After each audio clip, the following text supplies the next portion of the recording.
Onerous 3, 4156 Standard Astorian Principality Calendar. December 4th, 26702 Standard Terran Calendar. Matcha, capital world of House Finnegan. Wyatt Staples, Jade muttered the name in the confines of his quarters with spite lacing his tongue.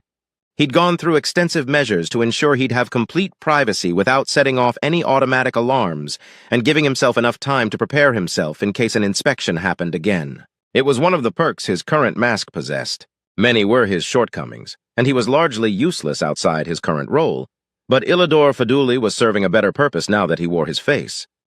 Begrudgingly, he had to admit that Lukacs Ishtal, ever the misguided fool, wasn't an incompetent moron, at least not compared to most of his peers, and certainly above the Principality's lax standards. The silver-haired man had eyes everywhere, subtle and concealed for the most part. Any lesser operative would have been caught before the first day ended. But not him. He had betrayed and left the Commonwealth behind for a much better, true, and capable leader who could, showered in victory, become a force to be reckoned with and finally break the impasse. The Arabian Commonwealth, the Principality, and the other Xenos empires had been stuck on for literal millennia. Cornelius Draymore was that man. The lauded Golden Raven, a man with the potential and vision to do so much more than the senile leaders of the Commonwealth ever could. Love for the Principality he had none. But the birth of something greater could be achieved in his most capable hands. And others out there in the vastness of the void thought the same. Who had delivered unto him the black ships? With whom had the Duke conspired? Such answers eluded him. Despite his prowess, he had not been able to identify the mysterious benefactors. In the end, it didn't matter. The Lord Regent had support, whether conditional or otherwise, and loyal followers. Useful tools and selfish pretentious nobles alike, they all served, and that was all they were needed for. The Duke would claim victory in time. But there are obstacles to be removed. Some are more tenacious than others, muttered Jade, as he bypassed security protocols and masked his signature within the network to be as if he was never there. Again, the mental image of Wyatt Staples appeared at the forefront of his mind. "Why must you be brought up at every turn, Wyatt Staples?" Jade asked, tension forming in his jaw. Of all the dozens upon dozens of skirmishes, low-intensity encounters, and concealed missions involving agents from all three main contenders, why must it be you who draw such attention? He stopped his fingers only to let out a deep, heavy sigh of pure frustration. The princess has proven herself to be a nuisance, the Vorpal strike a most persistent and dangerous bug, and a new mysterious face in the form of a ridiculous disguise of a floral knight has arisen. But you? Jade licked his lips slowly as he tried to keep his trembling under control. You are an anomaly, and anomalies must be extinguished. His lips curled into a cruel, unamused grimace. That idiot of Tamarin couldn't help himself, and his poison surely spurred the gullible Tigans into pecking the breadcrumbs left by his suggestions. Damned be that idiot and his machinations. Closing his eyes, he took a deep breath to control his emotions and to regain focus. The trivialities around him when his mind wasn't set on an objective to fulfill always rang the loudest. His racing heart, trembling hands, and the whispers of a headache slowly returned to normal, giving him back the precious focus he desired. I can't afford to be too lax. Ishtal is always searching for potential spies and turncoats. The man is dangerous but predictable. Suspect of my current mask he surely is, but he will find nothing. I wonder if his face will become mine at some point. It would certainly be useful if I could manage it. A moment later, he discarded the idea. The Pretender Prince now favors him. Replacing him would be far too difficult in such a short amount of time. Elimination is a viable option. He and that blue-haired harpy nestled firmly at his side.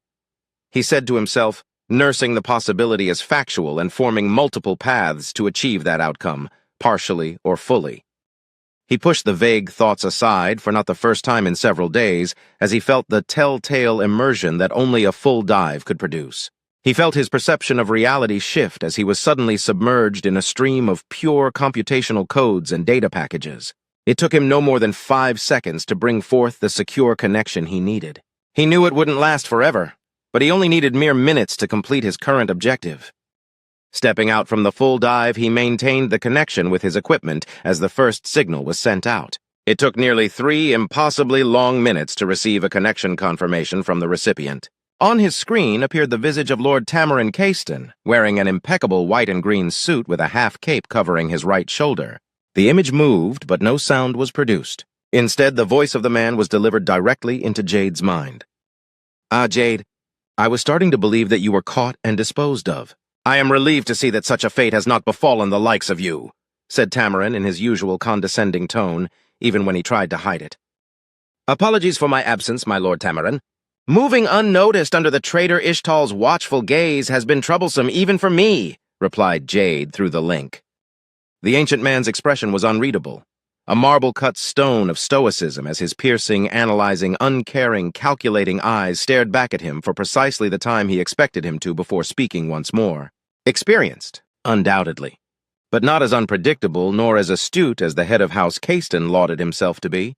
"I care not for excuses, Jade. I care for results. Recent events have put a considerable strain on us all, and worse upon the standing of Duke Cornelius. I am keenly aware, my lord.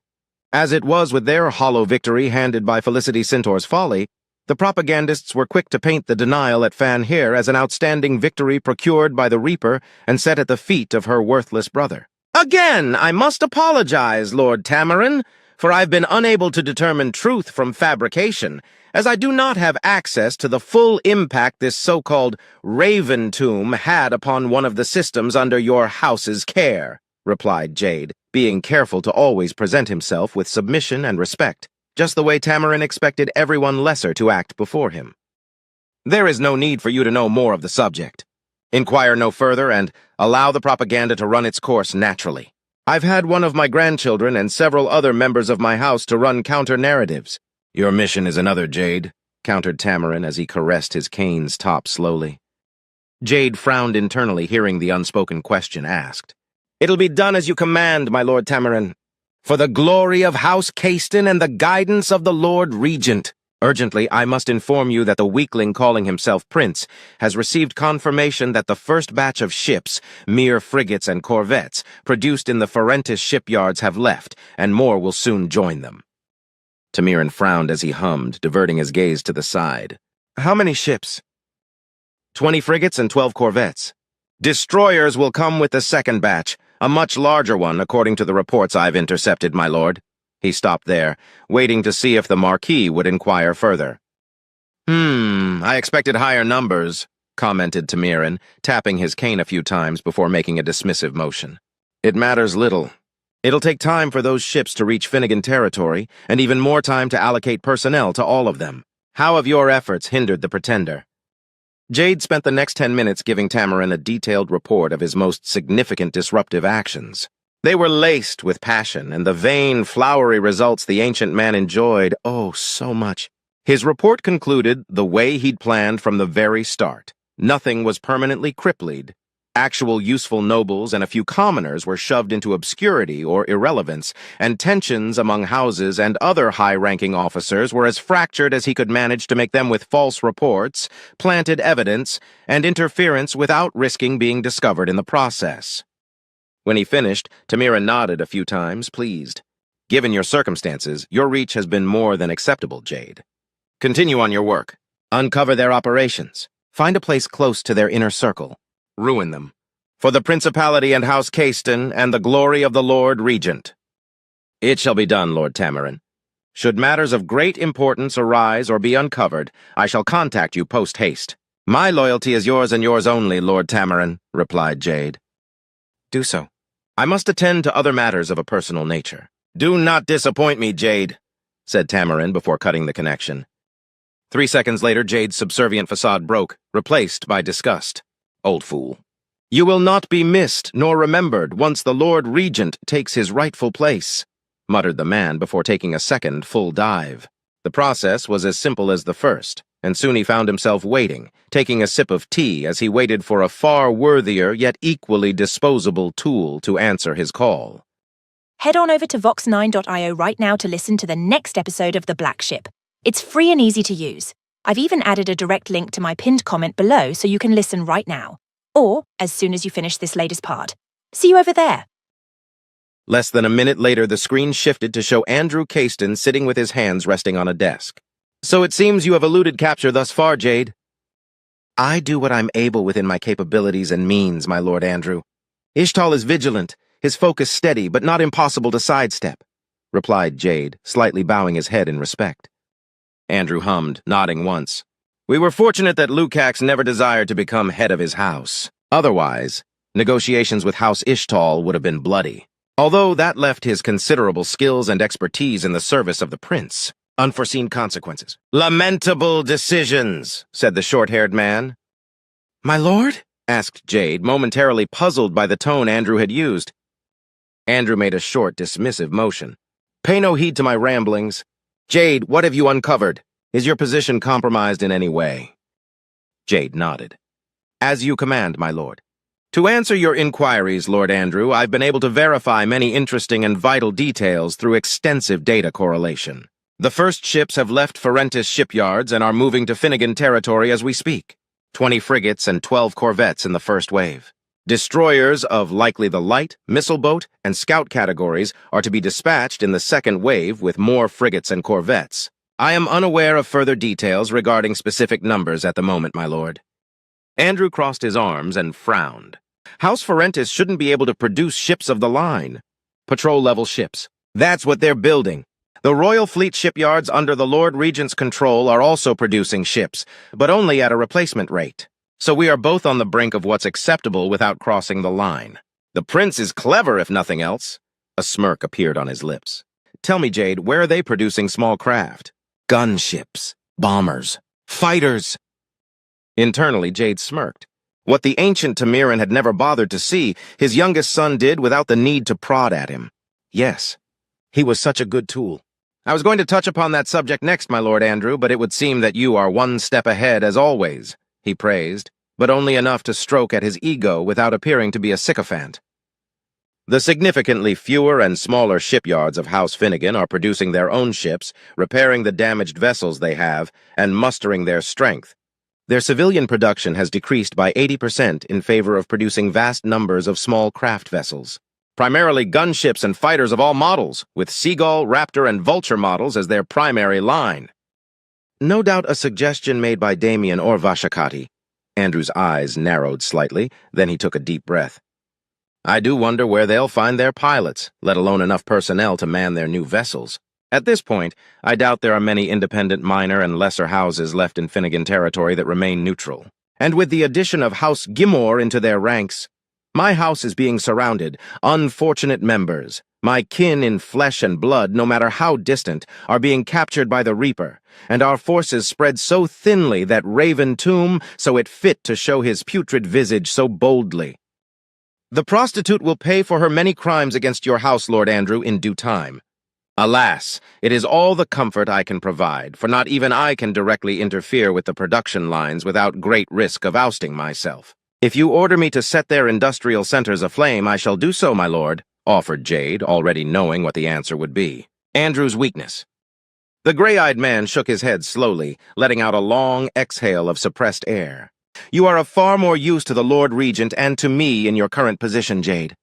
Disturb what you can, maintain your mask, push away suspicion, and get as close as you can to the pretender prince. More than any other, you are my eyes amidst our enemies. Make their factions fight and bicker so they waste time and their attention is focused elsewhere. Understood, my Lord Andrew. Do you require me to give you an in-depth report? Jade asked, wondering if the man would entertain such a thing. His answer, however, was not what he expected to hear. What I require is an opinion from someone with a mindset such as yours, Jade, Andrew began as he leaned forward, uncrossing his arms. In your expert opinion, how dangerous do you believe Wyatt Staples to be? Forget his rise through the ranks or the favor from House Astor. As an individual, as a man, is he a genuine threat? For but a fraction of a second, Jade felt his composure break after processing the question delivered by the light, brown-haired older officer. It didn't show in his face or eyes. His training wouldn't allow it. Neither did he allow the frustration, resentment, humiliation, and anger boiling within him to cloud his judgment. At least not completely. He is dangerous, my Lord Andrew. You've seen it yourself. Could he foil the plans of his Lord Regent? In a sense, he already has when his unworthy, lowly self intervened when he shouldn't have. A daring trick that ensured the survival of Redford Kalin, Cynthia Winfield, and Clara Astor. After that, he's proven himself to be a nuisance most difficult to expunge. Is he a threat to consider on a larger scale? I don't believe so. He is but one man, insignificant and expendable. He is no wise officer, sagely strategist, or clever tactician. Wyatt Staples is but a killer, cold and cruel, selfishly aiming to wash himself in glory and recognition. Nothing more. He can be killed, and should be eliminated when the opportunity arises, my lord," finished Jade with a solemn bow of his head. Andrew closed his eyes. "I see," he replied, choosing to remain silent for nearly a full minute until he opened his eyes again. "Carry on with your mission post-haste, Jade." "I shall do as you command, my lord." "My loyalty is yours and yours only, Lord Andrew," Jade replied solemnly. A second later, the connection ended. 10 seconds later, he hissed a name through gritted teeth. Wyatt Staples. It took the man half a minute to regain control of his semblance, but he couldn't help it. No one in his life had ever managed to land a wound as grievous as the so-called commoner pilot had. Insults were overlooked, petty acts and remarks meant nothing, and transgressions would be forgotten. The fulfillment of the mission, the ultimate goal, was all that mattered. But what he'd done was, he didn't have a name for it. He'd been bested by a mere menial, someone sitting at the bottom of the Principality's society, a nothing. How could he forget such a transgression? How could he overlook the weight and shame of such humiliation? And that same plebeian simply refused to stop interfering, showing his damnable face and making his name sound all the louder every time he reappeared. And now he was a gold ace. "No matter," he muttered. "He will find his end soon enough.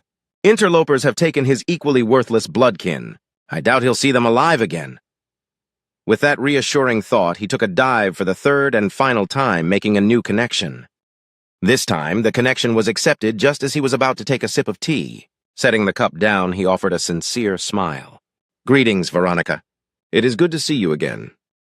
"The sentiment is mutual, Jade," said Veronica as she wore a plain tank top while a maid massaged her shoulders from behind. "I assume you've spoken to the two bears before me? The deluded warhound and the three-forked-tongued viper."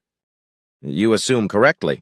Tamirin is, as ever, a self-serving parasite believing himself to be a mighty bear. Showing any modicum of respect is almost unbearable," confessed Jade in a tone that expressed both mockery and disdain. "Andrew is a better option, if lacking in the fields his father has mastered over decades. Alas, a useful hound he is. They have their uses." Expecting a quip, bloody reply that didn't come, he focused more on Veronica's expression. Her usual serene focus was gone. No, not gone. Was it fractured? Damaged? He didn't know what to call what he was seeing. Unlike so many, Veronica wore her emotions and thoughts on her face and eyes. Reading her was not only easy, but it also didn't require any effort on his part. But now, he couldn't understand what he was seeing. "Veronica, are you feeling well?" "You seem distracted," he asked, not softly but directly. "I am conflicted, I must confess," replied Veronica.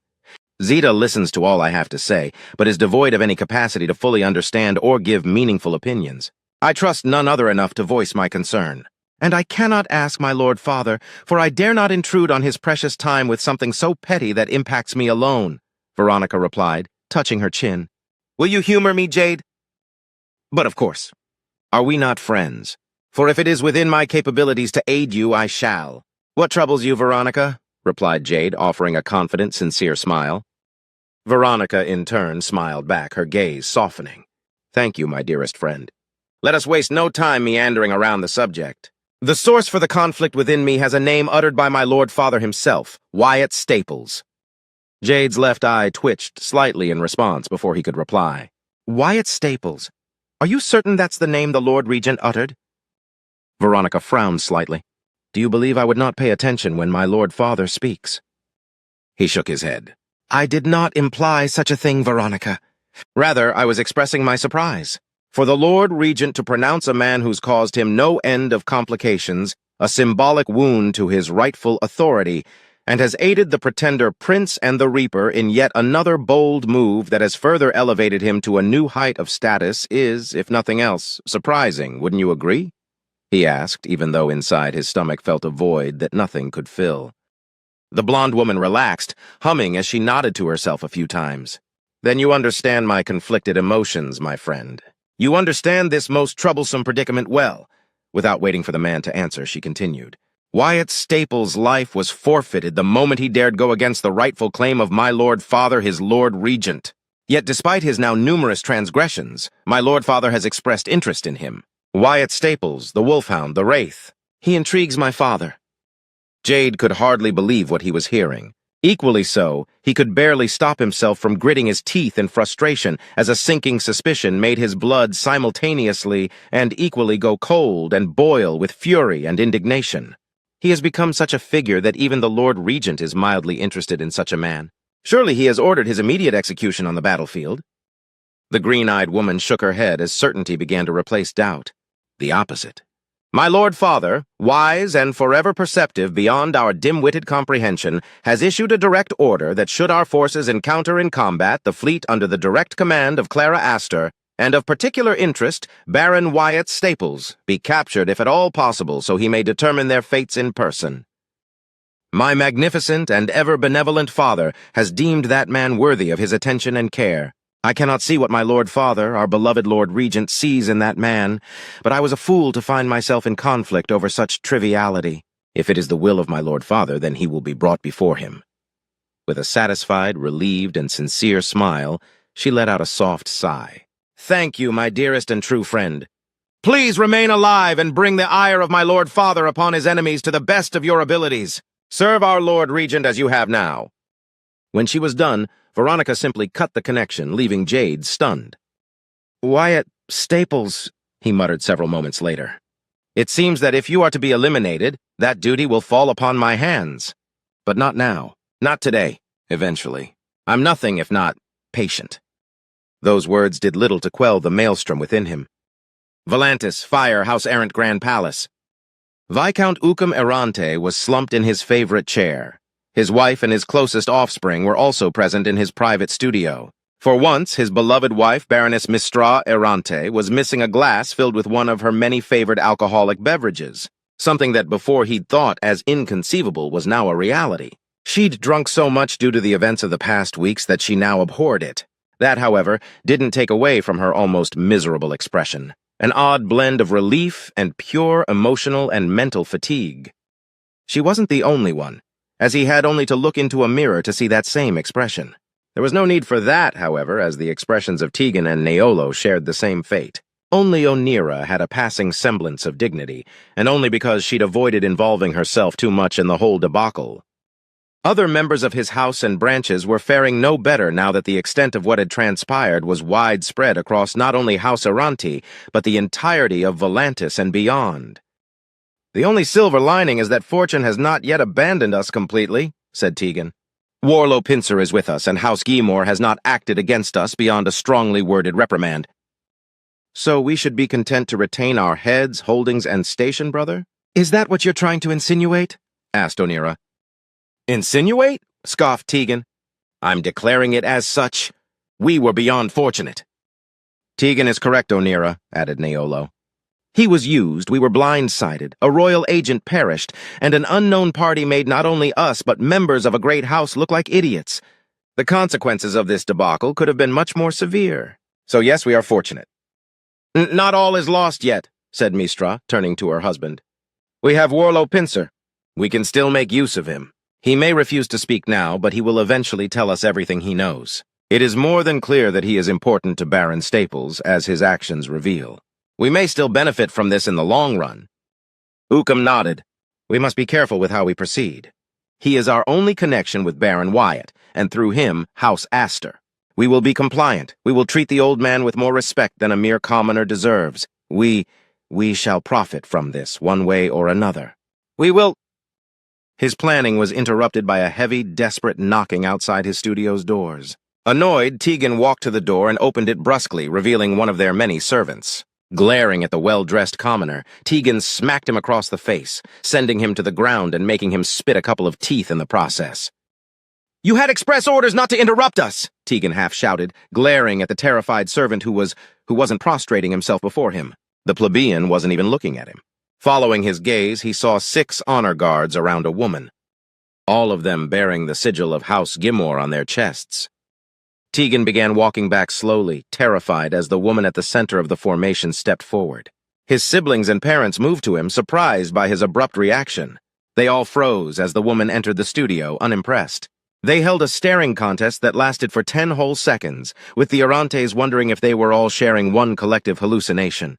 When the woman raised an eyebrow and cleared her throat, the 5 Errantes immediately dropped to a knee in the presence of an envoy of their patron house. "Welcome to Volantis, my lady. You honor us with your presence this day. Davayu, what can I, Viscount Uken Errant, head of House Errante, loyal vassal of the magnanimous House Gimor, and loyal subject of His Majesty the Prince and the Asturian Principality, do to answer the call of House Gimor?" Satisfied, the envoy cleared her throat again before pulling a small scroll of paper from within her ornate and masterfully made ceremonial armor. "Lord Uken Errante, it is by this missive that I, Marquis Ibrahim Gaimor, head of House Gimor, inform you that as of the moment my envoy delivers this message, Sergeant Warlow Pincer is no longer part of your staff and no longer under your protection. By order of His Majesty, our liege, the legitimate prince, Sergeant Warlow Pincer is to be handed to my envoy for safeguard and prompt transportation to Macha. Glory belongs to the intrepid." "That is all," finished the envoy. Then, before any of the 5 stunned Errantes could say anything, she continued, "Your aid will not be necessary. Your servants shall guide us to our charge. House Gimor appreciates your cooperation, Lord Ukem. Loyalty is its own reward." "Loyalty is reward," Ukem managed to mumble out as he saw the envoy turn around and leave with her 6 Gimor honor guard. Once they could no longer hear the armored footsteps echoing through the halls of their palace, Onira was the first to stand up and brush off her dress. "I suppose this means I'm not to seduce Lord Staples anymore? Truth be told, I'm relieved. The man is beyond frightening and unappealing to my eye." Ukem, lacking control of his body, could only laugh as all his plans collapsed before they had a chance to begin.